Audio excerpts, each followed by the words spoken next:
thank you for the blessing at nakarating ka dito sa amin.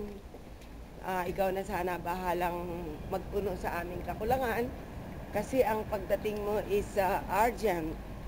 Anyway, accept our love and prayers that maybe someday you'll be happy. At I know you are praying, so God will hear your pray. Kami rin naman dito, yan, okay lang. Ang alam ng tao, napakasarap sa abroad. Hindi lang nila alam. Malaki ding sakripisyo. Dito ay magtitiis ka sa lahat ng bagay. Kasi dito full of stress. Kasi totoo yung time is gold. Napakahalaga ng oras at sandali. At saka dito, yun nga, hindi rin masarap kasi lahat babayaran. Lahat bibilin.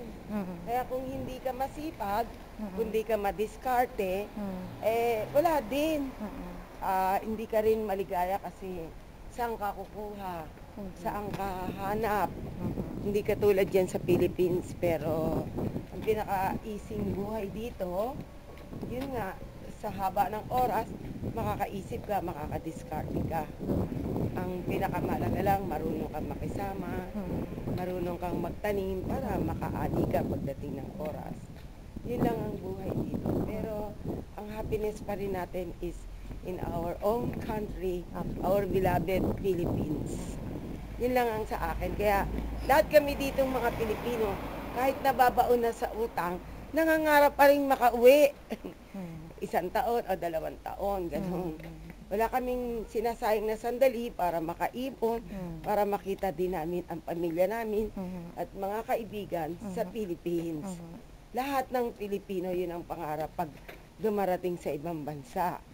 Kaya ako, ang masasabi ko lang sa mga Pilipino, huwag kayong maano sa bansa natin.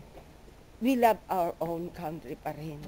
Kasi hindi man tayo makarating sa ibang bansa, kung diyan mismo nagsusumikap tayo, masaya pa rin tayo.